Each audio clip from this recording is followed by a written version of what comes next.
வெங்கடபுரம்ன்ற சின்ன கிராமத்துல ஒரு பாட்டி வாழ்ந்துட்டு வந்தாங்க. அவங்களோட பேரு கங்கம்மா. அவங்களுக்கு வயசானாலும் உழைச்சி சாப்பிடணும்ன்ற எண்ணம் மட்டும் அவங்க விட்டு போகவே இல்லை. அதனால ஊர் மக்கள் எல்லாம் அவங்கள அன்பா பாட்டியம்மான்னு கூப்பிடுவாங்க. தினமும் இந்த பாட்டியம்மா பக்கத்துல இருந்த கரை கிட்ட போய் மீன்களை வாங்கிட்டு வந்து ஊருக்குள்ள வித்துட்டு இருந்தாங்க. ஒரு நாள் விடியற் காலையில அவங்க பேரனான ராமு கிட்ட போய், கண்ணா ராமு, கொஞ்சம் சீக்கிரம் எழுந்திருப்பா. சூரியன் உதயமாகறதுக்குள்ள போனாதான் நமக்கு ஏரிக்கிட்ட கொஞ்சம் நல்ல ஃப்ரெஷ்ஷான மீன்கள்லாம் கிடைக்கும்பா. எழுந்திருப்பா கண்ணா ராமு. அட என்ன பாட்டி, நீங்க என்ன கொஞ்ச நேரம் தூங்க விடுங்களேன். இந்த வயசுல நீங்க ஓய்வு எடுக்காம எதுக்கு இந்த வேலையெல்லாம் உங்களுக்கு? வயிற்று பொழப்புக்காக ஏதாவது வேலை பார்க்கணும்லப்பா. என் உடம்புல தெம்பு இருக்கிற வரைக்கும் நானே கஷ்டப்பட்டு உழைச்சிக்கிறேன்ப்பா. அதுக்கப்புறம் எல்லாம் ஆண்டவன் கையில தான் இருக்கு. அவன் பார்த்துப்பான் எல்லாத்தையும். என்ன சொல்றியோ பாட்டி, எனக்கு எதுவுமே புரிய மாட்டேங்குது. ஆனா நீ காட்டுற ஆர்வத்துக்கு கண்டிப்பா நான் வரேன். வாங்க கிளம்பி போலாம் நம்ம. அந்த விதமா பாட்டியும் ராமுவும் சேர்ந்து ஏரி பக்கமா போனாங்க. அப்போ அந்த ஏரி பக்கத்துல கிரண் என்ற வியாபாரி, பாட்டி நீங்க வருவீங்கன்னு எனக்கு நல்லாவே தெரியும். அதனால்தான் நல்ல மீன்கள் எல்லாம் கூடையில எடுத்து வச்சிருக்கேன், எடுத்துக்கோங்க. ரொம்ப நன்றிப்பா தம்பி. இதே மாதிரி 2 வாரம் பண்ணனா ரொம்ப நல்லா இருக்கும்பா. இன்னும் நல்ல மீனா இருந்தா எடுத்து வைப்பா. கூட கொஞ்சம் காசானாலும் பரவாயில்ல, நான் தரேன்பா. அட என்ன பாட்டி பணானு, பணம் இன்னைக்கு வரும் இல்ல நாளைக்கு போகும். ஆனா நம்ம செஞ்ச நல்லது கடைசி வரைக்கும் நம்ம கூடவே தானே வரும். கடவுள் எப்பவுமே உன் கூடவே இருப்பாருப்பா. அந்த விதமா ஆசீர்வதிச்ச பிறகு, கண்ணா ராமு, நம்ம வந்த வேலை முடிஞ்சிடுச்சு. நம்ம இந்த மீன்களை கொண்டு போய் பக்கத்துல இருக்கிற சின்ன சின்ன கிராமங்களுக்கு போய் வித்துட்டு வரலாம்ப்பா. அது சரி பாட்டி, அந்த மீன் கூடைகளை எனக்கு கொஞ்சம் கொடு, நானும் உனக்கு உதவி செய்யறேன், சரியா? அந்த விதமா அவங்க 2 பேரும் பக்கத்துல இருக்க கிராமத்துக்கு போயிட்டு இருப்பாங்க மீன்களை விக்கிறதுக்காக. அப்போ அந்த வழியா வந்த லக்ஷ்மி என்ற பெண் அவங்கள கவனிச்சு, ஓய் பாட்டிமா, மறுபடியும் வந்துட்டீங்களா? என்ன நல்ல ஃப்ரெஷ்ஷான மீன்கள் தானே கொண்டு வந்திருக்கீங்க? என்ன மீன் கொண்டு வந்திருக்கீங்க? ஆமாமா, எல்லாம் நல்ல மீன் தான், ஃப்ரெஷ்ஷா இருக்கு. நீ வாங்கிக்கிறேன்னு சொல்லு, உனக்காக நான் 1 கிலோ 100 ரூபாய்க்கு மீனை கொடுக்கறேன். 100 ரூபாவா? ரொம்ப அதிகமா சொல்றீங்க பாட்டிமா, கம்மி பண்ணி கொடுங்க, அப்பதான் என்னால வாங்க முடியும். இல்லம்மா, 100 ரூபாய்க்கு கம்மியா கொடுத்தா எனக்கு கட்டுப்படி ஆகாதுமா. நான் ஒன்னும் விலைலாம் அதிகமா சொல்லலம்மா, இருக்கிற விலையதான் சொன்னேன். சரி பாட்டிமா, எனக்கு 1 கிலோ மீன் கொடு. நீ இந்த அளவுக்கு சொல்ற, அதுவும் இல்லாம உன்கிட்ட மீன் எல்லாம் ருசியா வேற இருக்கும். அதனால நான் உன்கிட்டயே நீ சொன்ன விலைக்கே மீனை வாங்கிக்கிறேன். அந்த விதமா லக்ஷ்மி அங்கிருந்து மீன்களை வாங்கிக்கிட்டு அவங்க வீட்டுக்கு போயிடுவாங்க. பாட்டியும் தன்னோட வியாபாரத்தை தொடர்ந்து பண்ணிட்டே இருப்பாங்க. இதே மாதிரியே பாட்டியோட வியாபாரம் தொடர்ந்து நல்லபடியா நடந்துட்டு இருந்தது. கொஞ்ச நாள் கழிச்சு ஒரு நாள் அதே கிராமத்துல சந்திரன் என்ற ஒரு மீன் வியாபாரி ஒரு புது கடைய ஆரம்பிச்சான். அவன் பாட்டிமாவை விட ரொம்ப கம்மியான விலையிலேயே மீன்களை விற்க ஆரம்பிச்சான். அதனால பாட்டியோட வியாபாரம் அடிவாங்க ஆரம்பிச்சது. ஒரு நாள் சந்திரன்ற வியாபாரி அந்த பாட்டிமாவை பார்த்தான். இத பாரு பாட்டி, உன்னோட வியாபாரம் நல்லபடியா போக மாட்டேங்குதுன்னு நான் கேள்விப்பட்டேன். இன்னும் இந்த வயசுல எவ்வளவுதான் கஷ்டப்படுவ நீ? அதுக்கு பதிலா என்கிட்ட வேலைக்கு சேரு, உனக்கு நல்ல சம்பளமா தரேன். சம்பளத்துக்காக ஒண்ணும் நான் கஷ்டப்படல சந்திரம். என்னோட சுதந்திரத்துக்காக மட்டும்தான் நான் வேலை பாக்குறேன். இல்லன்னு நான் சொல்லிட்டேன். நீனு கஷ்டப்படாதப்பா, நீ என்ன புரிஞ்சுப்பேன்னு நான் நம்புறேன். சரிங்க பாட்டி, அது உங்களுடைய விருப்பம் தான். நான் எந்த குத்தமும் சொல்ல. குதிரையை நம்ம நதியாண்ட தான் கொண்டு போக முடியும், அதை தண்ணி குடிக்க வைக்க முடியாதுல்ல. இப்படி அவங்க 2 பேரும் அவங்களோட வியாபாரத்தை அவங்கவுங்க பாத்துட்டு இருந்தாங்க. இவன் கம்மியான விலைகள்ல மீன்களை வித்ததால அந்த ஊர் மக்கள் அவன்கிட்டயே மீன்களை வாங்க ஆரம்பிச்சாங்க. இத கவனிச்ச ராமு, பாட்டி உனக்கு இந்த விஷயம் தெரியுமா? அந்த சந்திரத்தாண்ட கிராமத்து மக்கள் எல்லாரும் மீன்களை வாங்கிக்கிறாங்க. அது மட்டும் இல்ல, நான் தெரிஞ்சுக்கிட்டு என்னன்னா, அவன் நம்மளை விட கம்மி விலைக்கு அந்த மீன்களை விக்கிறான். அதனால நம்ம கூட கொஞ்சம் கம்மி விலைக்கு விக்கலாம்ல. அப்ப நமக்கும் ஏதாச்சும் கொஞ்சம் வியாபாரம் நடக்கும் பாட்டி, என்ன சொல்றீங்க? அந்த சந்திரன் கம்மியான விலைக்கு வித்தா வித்துட்டு போட்டோம்.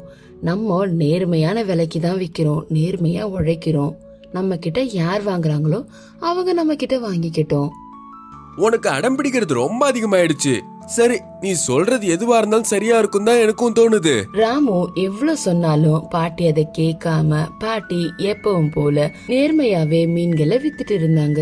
இது இப்படி இருக்கும் போது கிராமத்துல சீதான்ற ஒரு பெண்மணி சந்திரன் கிட்ட மீன்களை வாங்க போவாங்க. இங்க பாரு சந்திரம், வீட்டுக்கு சொந்தக்காரங்க எல்லாம் வந்திருக்காங்க. நல்ல மீனா ஃப்ரெஷ்ஷா பார்த்து போடு. விலை எவ்வளவு இருந்தாலும் பரவாயில்ல. சரிங்க சீதா, உனக்கு இல்லாமலையா? இந்த மீன்களை எடுத்துட்டு போ. 2 கிலோக்கு மேல இருக்கும். நல்ல ருசியா கூட இருக்கும். என்ன இவன் நம்ம கேட்டதை விட அதிகமாவே கொடுக்கறான். ரொம்ப அப்பாவியா இருக்கான். சரி, அதெல்லாம் நமக்கு எதுக்கு?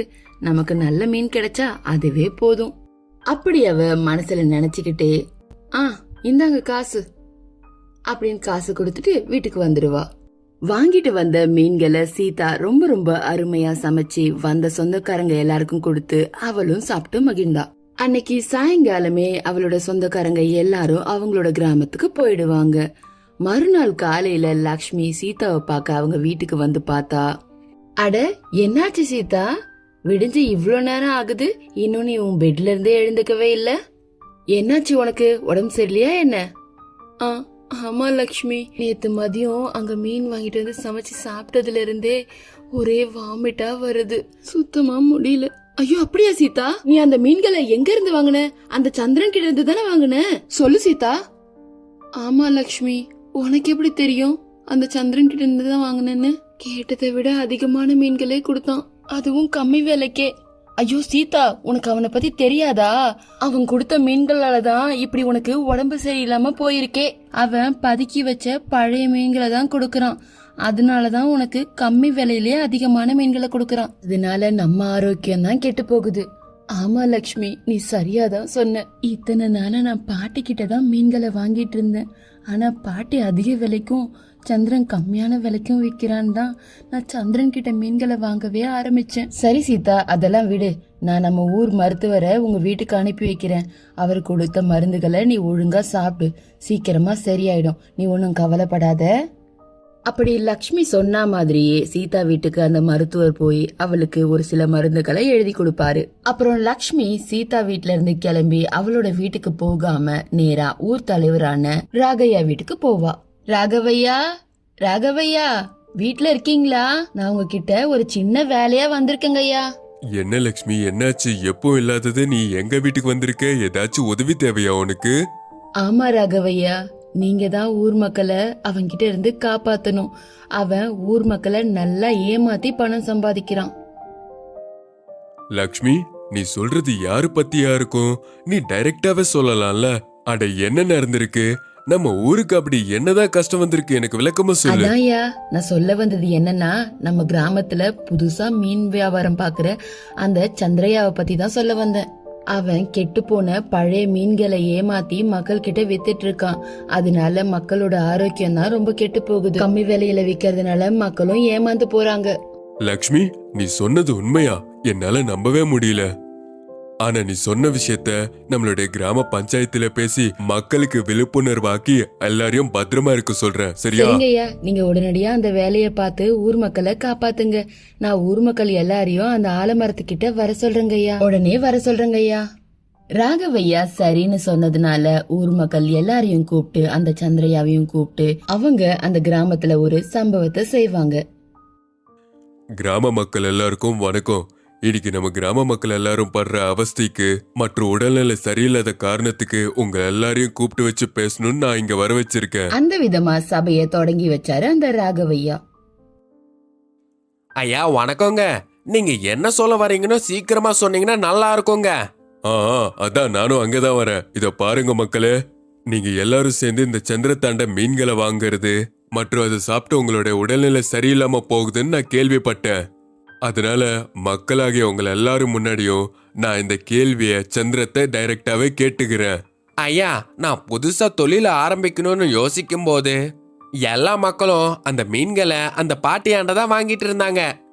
ஆனா எல்லா மக்களும் என்னாண்ட மீன்கள் வாங்கணும் மற்றும் என்னோட வியாபாரம் நல்லா இருக்கணும்னு ஒரு கெட்ட எண்ணத்துல அடுக்கி வச்ச கெட்ட பழைய மீன்களை வாங்கிட்டு வந்து கம்மி விலைக்கு இங்க இன்னும் கம்மியா வித்துட்டு இருந்தேன். என்னுடைய தப்ப நான் புரிஞ்சுக்கிட்டேன். தயவு செஞ்சு என்ன மன்னிச்சிருங்க மக்களே. எப்படி உன்னை மன்னிக்க முடியும்? எல்லாரோட உடல்நிலையும் ரொம்ப கெட்டு போச்சு உன்னோட மீன்களை சாப்பிட்டு. அது மட்டும் இல்லாம நல்ல மீன்களை வித்துட்டு இருந்த அந்த பாட்டியோட வியாபாரத்தையே எங்க எல்லாரையும் சந்தேகப்பட வச்சிட்டால நீ. அது மட்டும் இல்லாம உன்னாண்ட வாங்கினதுக்கு எங்க எல்லாருக்கும் நல்ல பாடத்தை புகுட்டினடா நீ. இனிமே கிராம மக்கள் எல்லாரும் நாங்க உங்ககிட்ட மீனே வாங்க மாட்டோம்டா டேய். ஐயோ, அந்த மாதிரி எல்லாம் பண்ணாதீங்க. என்னுடைய தப்ப நான் தெரிஞ்சுக்கிட்டேன். இனிமே இந்த மாதிரி எல்லாம் தப்பு பண்ணாம நான் ஒழுங்கா வியாபாரத்தை நடத்திக்கிறேன். ஐயா ராகவையா, நீங்களே சொல்லுங்க ஐயா மக்களாண்ட. கிராம மக்களே, இந்த ஆளு இந்த அளவுக்கு கெஞ்சி கேட்கறதுனால இந்த ஒரு வாட்டி அவனை மன்னிச்சு விட்டுருங்க. அது மட்டும் இல்லாம உங்களுக்கு யார் மேல நம்பிக்கை இருக்கோ அவங்க கிட்ட மீனை வாங்கிக்கோங்க. நான் போயிட்டு வரேன். அந்த விதமா சொல்லிட்டு அந்த கூட்டத்தை கலைச்சு விடுவாரு ராகவையா. மறுநாள் காலையில அந்த பாட்டிமா எப்பவும் போல மீன் கூடைகளை எடுத்துக்கிட்டு தன்னோட பேரனோட சேர்ந்து அந்த கிராமத்துல மீன்களை விற்க போவாங்க. என்னைக்கும் இல்லாம அந்த கிராம மக்கள் எல்லாரும் அந்த பாட்டி கிட்ட மீன்களை வாங்க போவாங்க. அத பார்த்த ராமு, அட பாட்டி, என்னாச்சு? இன்னைக்கு திடீர்னு கிராமத்து மக்கள் எல்லாருலயும் ஒரு மாற்றம் வந்திருக்கு. எனக்கு ஒன்னும் சுத்தமா புரியல. உன்னுடைய மீன்களை வாங்கறதுக்கு ஊர் மக்கள் எல்லாம் இத்தனை பேர் வந்திருக்காங்க. பேராண்டி, எனக்கும் தெரிய மாட்டேங்குது. எனக்கு தெரிஞ்ச சீதா கிட்ட கேட்டு முழு விவரத்தையும் நான் தெரிஞ்சுக்கிறேன் இரு. சீதா நடந்த எல்லா விஷயத்தையும் பாட்டி கிட்ட சொல்லுவா. சந்திரத்தோட மோசடிய பத்தியும் அவ சொல்லுவா. பாத்தியாப்பா, மக்கள் எல்லாரும் கம்மி விலையில கிடைக்குதுன்னு சொல்லிட்டு கியூல நின்னு அந்த மீன்களை வாங்கினாங்க. ஆனா அந்த ஆள் பண்ண மோசடி மக்கள் எல்லாருக்கும் தெரிஞ்சதும் அந்த ஆளோட வியாபாரம் நிக்கவே இல்ல. எதுக்காக அப்படி நடக்கும்னா, ஒரு நல்ல வியாபாரத்தோட அடித்தளமே நம்பிக்கை மட்டும்தான். அதனால வியாபாரம் பண்ற நம்ம மக்களோட நம்பிக்கைய காப்பாத்திக்கணும். உனக்கு புரிஞ்சதுல ராமு? ரொம்ப சரியா சொன்னீங்க பாட்டி. நீங்க சொன்னது எனக்கு நல்லாவே புரிஞ்சுது. இப்பதான் எனக்கு புரியுது நீங்க இவ்வளவு வயசானாலும் உங்க வியாபாரம் நல்லபடியா பண்றதுக்கான காரணம். அது மட்டும் இல்ல, உன் மேல எனக்கு கௌரவம் கூடி இருக்கு. மக்களை ஏமாத்தி செய்யற எந்த வியாபாரமுமே ரொம்ப நாள் நீடிக்காது. நேர்மையா செய்யற வியாபாரம் மட்டும்தான் எப்பவுமே நீடிச்சு நிக்கும். அதுதான் மக்களுக்கு நம்ம மேல நம்பிக்கையும் மரியாதையும் பெற்று தரும்.